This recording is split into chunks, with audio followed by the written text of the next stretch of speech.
Indiana basketball played its first game of the season. Well, kinda, in Puerto Rico last night. And I think there are some good things to take away from it.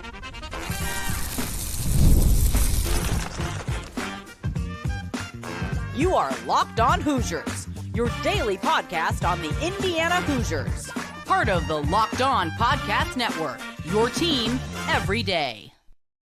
Welcome, and it is the Locked On Hoosiers podcast. I'm your man, Jacob Goins. I appreciate you being here, making this your first listen or your first watch every single day. We are part of the Locked On Podcast Network, which is your team every day. But we got a lot to get to on today's episode of Locked On Hoosiers. We'll take a look at some football things on who could be the Big Ten passing leader, rushing leader, and receiving leader, and why the Indiana Hoosiers might not be represented as well as you think. Plus, who could be the X factor for this Indiana basketball team this year? We'll get to that after we discuss game number 1 in Puerto Rico for this Indiana men's basketball team. And as you all know, Indiana traveled on August 5th. They went down to Puerto Rico where they plan on playing 3 different games. Now, they're going to play only 2 teams. They played that UCB team last night, Central University of Bayaman. They played them, and then they're going to play an all-star team from Serbia on Saturday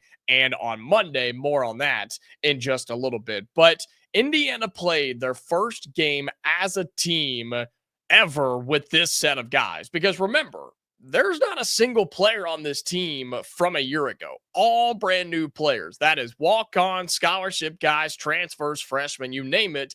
Every single player is brand new, right? And so these are so important for Indiana in so many facets. And we've talked about this, the benefits and things, right? Going over there or down there and getting to bond as a team, hanging out off the floor, in the hotel room, going in and going out to eat and exploring different places. Like, you get to do all of those things and just kind of learn and grow with each other and just figure out who each other is, really. But then you get to all those extra practices and you get these 3 games. And I do want to say this on the forefront. I clearly, if you're watching, am not in Puerto Rico. And if you're listening, you can take my word for it. I'm not there in Puerto Rico. I wish I was, but shout out to the journalists and folks who were able to make the trip and are able to cover some of these games and things. So shout out to those folks who were able to make that possible. The team that Indiana played on Thursday night, or on Wednesday night, rather, they were not good. Okay, they were not good. They looked like a high school team, if that. I mean, I've seen a lot of the videos and pictures and things that have come out, and that was kind of the word throughout the game. Like, look, man, this UCB team ain't it. And we cannot overhype or get overexcited about what happened in this game for Indiana. And by that, I mean stats, right?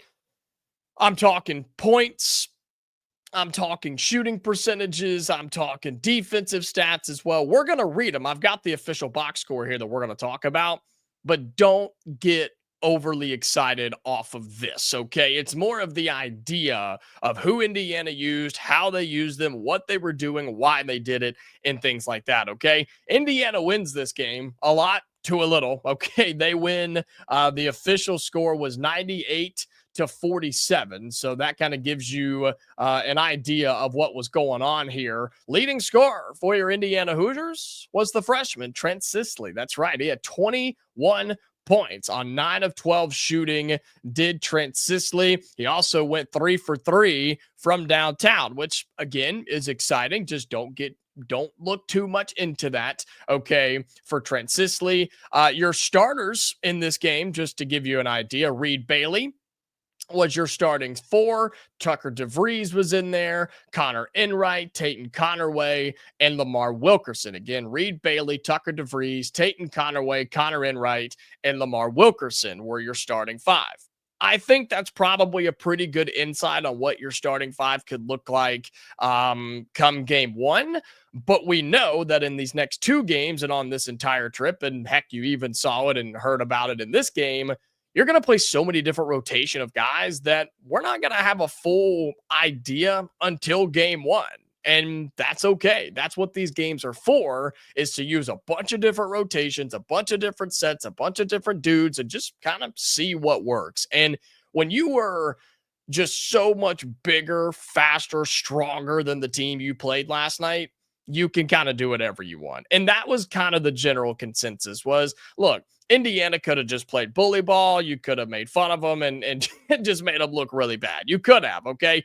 This is big boy D1 basketball that Indiana's playing versus a team that just didn't belong on the same floor. But it is what it is. And the Hoosiers didn't just do that. They actually did a bunch of different things. Again, Trent Sisley, your leading scorer with 13. Josh Harris had 13, so that's a good sign for him as the transfer. Also, Lamar Wilkerson had 12. You had Lamar Wilkerson with 12, Sam Alexis with 10, and Reed Bailey also had 10 as well. You keep working your way through some of this. Josh Harris, I mentioned, with 13. Tucker DeVries had 9. Aleksa Ristic got into the game. That's a good sign. More on that in a moment. He had 6. Ian Stevens had 4. Josiah Miles had a bucket in there. Connor Enright had a bucket in there as well. Nick Dorn did not play. Nick Dorn, not a part of this. Okay. He didn't play. But overall, I think you should be impressed by what happened here, but I'm telling you, don't overhype it. But the things that I like in what the videos I've seen and the reading that I've done is this team was looking for threes. They played a really good defense and they got out and ran, and everybody got out and ran. I've seen some things about Reed Bailey, who was leading fast breaks with the basketball in his hands.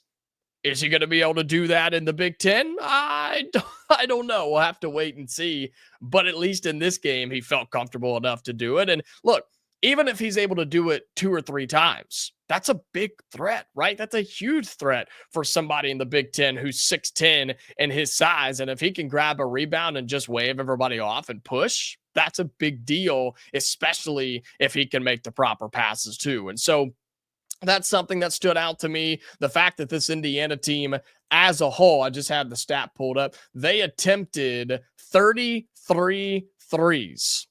Yeah, 33 of them. They went 9 of 33, shooting just 27% as a squad. But the make percentage isn't what I'm looking at here. It's the attempts that you had. The fact that you shot 3 after 3 after 3. Josiah Miles shot 4 of them. Wilkerson shot a lot of them. He was 3 for 13, my man. Let's chill out on that. Sam Alexis 0 for 1. God, he does not need to be shooting those. Connor Enright 0 for 2. Not really his game. Tatum Conaway 1 for 1. Mentioned Trent Sisley was 3 for 3. Tucker DeVries was 2 for 7. But a lot of these were in transition. They were not in the half court. A lot of them were, yes, but a lot of them were in transition for a team that was just running to the 3-point line. I love it. I don't want that all the time, but I want it more than what we've seen in the past. And I think that's what you get and what you got and what you have with this Indiana basketball team. And so we're going to talk more on this in just a moment. But overall, I think the first game you're happy with. Darren DeVries had some comments after the game. More on all of that here coming up in just a moment here on the Locked On Hoosiers podcast. Today's episode of Locked On Hoosiers is brought to you by FanDuel. Summer sports are in full swing, and hey, ball's right around the corner. And whether you're all about baseball, under the lights, golf on the green, or high-stakes soccer action, FanDuel is the best way to make every game even more exciting. You're already following the action, right? So why not make it a little bit more thrilling? With FanDuel, you can get in on the game while your friends are out getting sunburned at the beach or on the golf course or just being inside and being lame, okay? It's easy to use. They have fast payouts and makes it even regular season games feel more like a must-watch event. Makes it kind of gives it that playoff feel, right? When you got a little dough on the line with our friends at FanDuel. So if you're new to FanDuel right now, new customers can bet just $5, all right? Just $5 and get $150 in bonus bets if your first bet wins. Open the FanDuel app today or visit FanDuel.com right now to get started.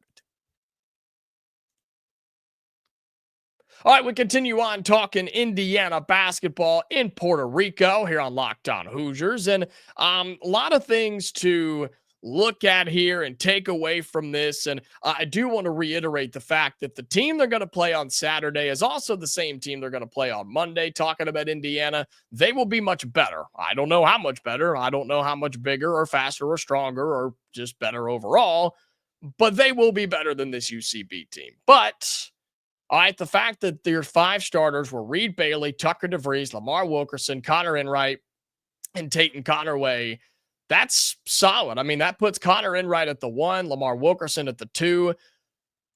I assume Tatum Connerway played 3, Tucker DeVries at the 4, and Reed Bailey at the 5, but you could probably move those 2 around. Talking about well, I don't know. Connerway's only 6'3", so probably not. Yeah, I would say Connerway was definitely your decent, smaller size 3, and Tucker DeVries was playing the 4. But when you start talking about X factors, right, and guys that we believe can step up and be a part of this team and really be the go-tos for this team, I'm not basing this question off of this game. I promise you I'm not doing that.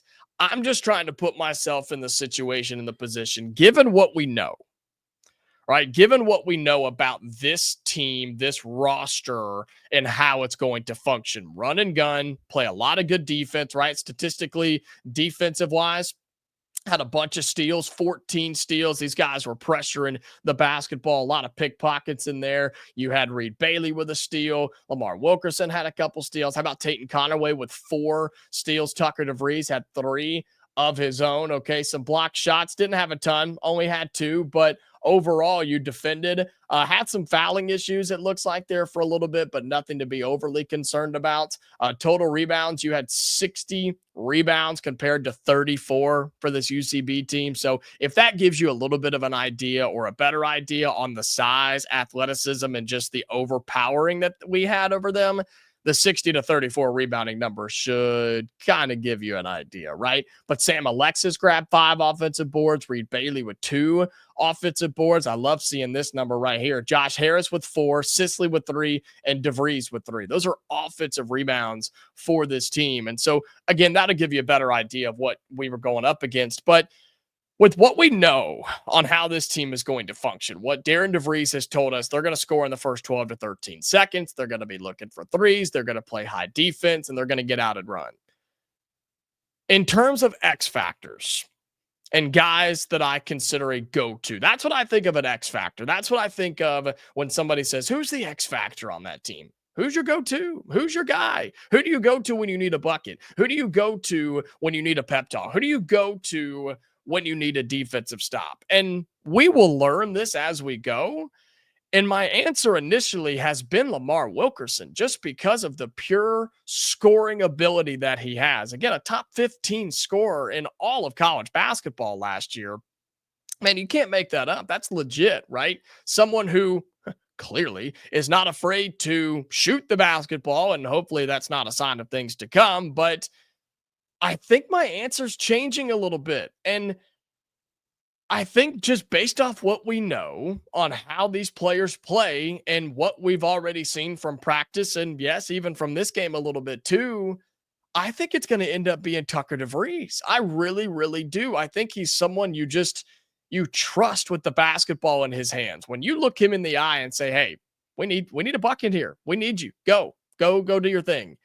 You feel good by putting the basketball in his hands and letting him go to work. And I'm not saying this because he's the coach's son, okay? This is not 7th grade church league basketball on the carpet floor, all right, where the dad or the coach hates an opposing dad so his son doesn't play. We're not talking about that, okay? This is D1, Power 4, Power 5 college basketball. This is big boy stuff. I think Tucker DeVries is just that good. And I think he's got the experience. I think he's been there before, right? As long as he is going to be fully healthy, which for now we expect him to be, I just think when you need something, you go to him. But I think there's a couple of other options here too. I do think Lamar Wilkerson could be that guy. I do think Reed Bailey could be that guy. And my goodness, if Trent Sisley can come on strong like he did throughout the practices, right? Remember, we talked about that, the idea that he was seeing legitimate, not playing time because it's practice, obviously, but I think, legitimate growth and was getting some buzz in the 10 practices leading up to this trip to Puerto Rico. And all of a sudden, you come out in your first game, not against good competition again, but he drops 21 points and goes 3 for 3 from downtown. Like, what else do you want from the young man in his, not his first game of college, but you get what I'm saying. His first game wearing IU, his first game wearing the colors, right? He steps out and has a great game. What happens if Trent Sisley gets to a point where you can't leave him off the floor? You can't keep him out of the game. I hope that's the case. I really, really do. And I think there's a world where that's a true possibility. Could he be that X factor that other teams don't necessarily prepare for because he's a freshman, he doesn't start. He's had a good game here and there, but we're not going to worry about him. Man, isn't that the type of guy in the college basketball that we know and love? Isn't that the type of guy who comes in when you need him most, when you're playing Purdue, when you're on the road at Maryland, when you need a big win over Michigan State, and he comes in and hits a couple of big shots, gets a couple of nice steals, and leads you on a 10-0 run individually? Isn't he that type of player? He gives off those vibes, and I think he could be your X factor, one that isn't overly prepared for by your opponent. I think Trent Sisley could absolutely be that. I'd love to see if Aleksa Ristic could become that, who, again, did get in this game quite a bit, played almost 17 minutes, according to the official box score, had 6 points, hit a couple of shots. He was 0 for 2 from deep, but was 3 for 4 from the 2-point spot. And look, had a couple of rebounds in there. And what else did he have? A couple of assists, had a steal, a turnover. Looks like he had a couple of fouls as well. So not too bad for Aleksa Ristic. Maybe he is that type of guy. Maybe Asimovic is that guy when he finally gets here and gets acclimated to this team. I think with a team where there's so many options, but there are so many question marks too, the whole X factor idea could really be anybody. Hell, you could say Sam Alexis is the X factor and have an argument there, because I think defensively he absolutely could be. It's guys that you go to when you need them most. And I think the idea where I was going with Trent Sisley, where they're not overly prepared for by your opponent, is how you become one of those pretty quickly. Because well, you could say that, well, Steph Curry is the X factor for the Warriors. Yeah, but everybody knows who he is. And you prepare for him. You just can't do anything about it. I don't know what this team will look like in terms of what the starting five is, what that rotation is, right? 6, 7, 8th man off the bench. If you go even more than that, you could, I think you have enough players to go 9 or 10 deep if you really wanted to, if you're Darren DeVries. I doubt he does that, but maybe he will, maybe he won't. But again, it's who is going to step up and get you a bucket. I think Tate Connerway is a really good player. I think Josiah Miles has a chance to be really special. I think Nick Dorn could, right, when he gets back and healthy and everything like that. I think that Josh Harris could be somebody like that too. Again, he had 13 points. He was your second leading scorer in this game. I mean, who knows? Who knows? But where I'm going with all this before we move on, there's a lot of talent on this team, man. There's a lot of talent. There's a lot of options for somebody to step up, for multiple somebodies to step up. And I'm really fascinated to see how this team performs on Saturday and on Monday against an all-star team from Serbia, which will be better than this UCB team you played.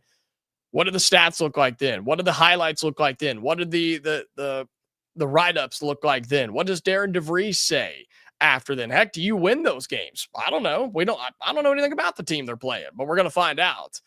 And does this team start to mold and gel the way that we need them to and that we want them to? This may go down as one of the best things that could have ever happened to this Indiana team in particular. And it's amazing that it happened this year with a new coach, new team, gives them all a chance to bond and come together.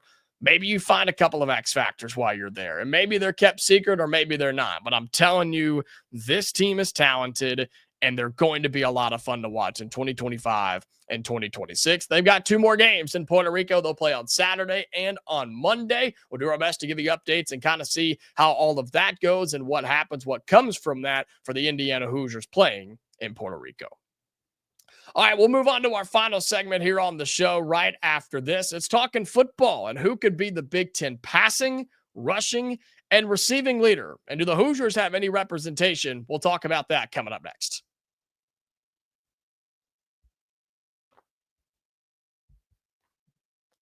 All right, final segment here on Locked On Hoosiers. Appreciate you being here again, making this your go-to spot for all things Indiana athletics. And I'm pulling up the screenshots from something we actually talk about on the Big Ten Squad show that's coming out later today. So make sure you check that out. And folks, we had a full squad. I think we had 9 people on the squad this week. So be sure you check that out, including our guy Nick Arvin, who is now the host of Locked On Boilermakers, which, hint, hint, wink, wink, we may have a little something coming out for you tomorrow about that. So keep that in mind and keep that at the front of your brain as well. But we talked about betting odds from a different book, not FanDuel, unfortunately, but we talk about the odds on who is going to be the Big Ten leader this year in passing yards, rushing yards, and receiving yards. And I don't want to give too much away because I do want you to check out the squad show dropping later this afternoon on audio and on the YouTube channel as well. Be sure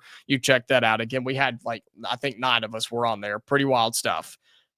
But when you start going through, I want to tell you that this particular site has Fernando Mendoza as the 4th best odds to have the most passing yards in the Big Ten this season. And they asked me about it. They said, who do you think it's going to be? And I wrote down my predictions. I've got them right here. I said Fernando Mendoza. I said Fernando Mendoza is going to lead the Big Ten in passing yards this year, because let's look at it this way.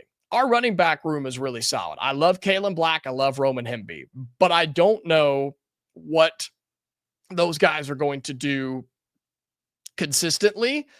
And I think with an improved offensive line, which I do think will be good at run blocking, I expect this offense to really let it fly, as they did a year ago with an offensive line that wasn't as good, because you bring back Elijah Sarratt and Omar Cooper, and you also have 2 tight ends with Holden Stays and then Noah Kowski, the Wisconsin transfer. I think you have so many options to throw the football around to, and a couple of transfers, including the Cal transfer. I think you have so many options, it's impossible not to throw the football around. Now, there are other names out there in the Big Ten that absolutely could lead the conference. Jaden Mayava at USC is the betting odds favorite. Dante Moore at Oregon, Julian Sayin at Ohio State, who isn't even named the starter yet, so that's kind of crazy. Dylan Raiola at Nebraska. Then we did a dark horse, and I don't want to give my dark horse away because I do want you to go and watch it, but he's a guy on the West Coast, and he doesn't wear green and yellow. Okay, that's kind of my dark horse pick there. But I absolutely believe, and they all called me a homer, of course, which they always do. But I did pick Fernando Mendoza because I believe it absolutely can happen. So that's the passing leaders, okay? That's the passing leaders. Receiving leaders, we all just had to unfortunately take the obvious one. But then we talked about some dark horses. And just to give you an idea on where Elijah Sarratt's betting odds are, he's also 4th in the betting odds to be the Big Ten's leading receiver. And I don't think that's all that crazy. Him or Omar Cooper, who on this screenshot of 2, 4, 6, 8, 10, 10 or 12 names, Omar Cooper's not on here. And the argument that I made for a dark horse not named Jeremiah Smith, who I won't tell you who I picked, is what happens when the defense puts full force focus on Jeremiah Smith, right? Because they're going to. The dude's a freak. He's awesome. He's going to be playing on Sundays. He'll be a top 5 draft pick. We know that. But what happens when the defense gives him all of their attention? Somebody else has to step up, right? And maybe that's one name on Ohio State, right? Maybe it's Carnell Tate on Ohio State. Maybe it's somebody else on the Buckeyes. Maybe it's 2 or 3 guys on the Buckeyes, and they don't have a leading receiver in the Big Ten. That's where I think somebody like Elijah Sarratt could come in, or even an Omar Cooper. And honestly, for the same reasons that I just talked about with Jeremiah Smith. People know who Elijah Sarratt is, man. They know who Omar Cooper is too. But Elijah Sarratt's getting serious love and already preseason hype. Maybe he gets the attention of the defense and Omar Cooper steps up and could be a Big Ten receiver, a Big Ten leading receiver in yards. And then we looked at the rushing side of things. And this one This one got kind of fun with the Big Ten guys because Indiana's not in there. Again, Kalen Black and Roman Hemby are not expected to be just a dominant back duo in the Big Ten. But notice the word I threw in there is duo. And this is where the conversation went a lot with the guys. Again, check it out on the Locked On Big Ten Squad show, dropping later this afternoon. A lot of these teams have multiple guys that they're going to use. Penn State, Ohio State, they have multiple dudes. Indiana's kind of the same way. I'm not saying that we're to that level in terms of the run game right now. I'm saying that we have several dudes who are going to be toting the rock. So then you got to go and find somebody who is going to be the number one overall back, and there's no doubt about it. I look at Mekhi Hughes at Oregon. I look at Justice Haynes at Michigan, which is always a great pick. The betting favorite is Kamari Moulton at Iowa, which, I mean, duh, right? I mean, heck, Trent Condon left when we started talking about passing things on the squad show. I think there are some fun ones on here as well. Jonah Coleman at Washington, Darius Taylor at Minnesota. Keep an eye on that name too. But I don't think the Hoosiers have to have a leading rusher in the Big Ten. You don't have to have that because I believe the offense is going to let it air out and going to have more of an over-the-top threat like it did last year. This team ran the ball extremely well last year, and then they used that to their advantage, and they would throw it over the top and throw it deep and throw it down the sideline and pretty much do whatever they wanted to do. I expect them to do something similar this year. So could you have the leader in the Big Ten in passing yards with Fernando Mendoza? Absolutely. Could you have a receiving yards leader and Elijah Sarratt and Omar Cooper? No doubt about it. Heck, they could be paired together, right? But in terms of the rushing leader, I just don't know if the Hoosiers are going to have that.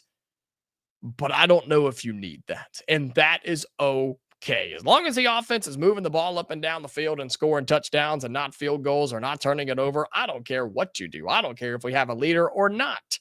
As long as you're putting up a bunch of points and not turning it over and taking chunks of time off the clock and having a lot of fun while you do it, that's fine by me. But more on that type of conversation later on today with the Locked On Big Ten Squad. So make sure you check that out if you're on audio or on YouTube as well. So make sure that you have all of those notifications turned on. You're subscribed, that you are following. And hey, by the way, we passed 6,000 subs on YouTube. So thank you so much for that. Now, you know the drill. We're pushing for 7K. It's going to take a while, but we're going to get there. I firmly believe that we can do that, okay? We do have another episode coming out for you tomorrow to wrap up the week, all right, Hoosier fans? So until then, stay safe, and I'll talk to you later.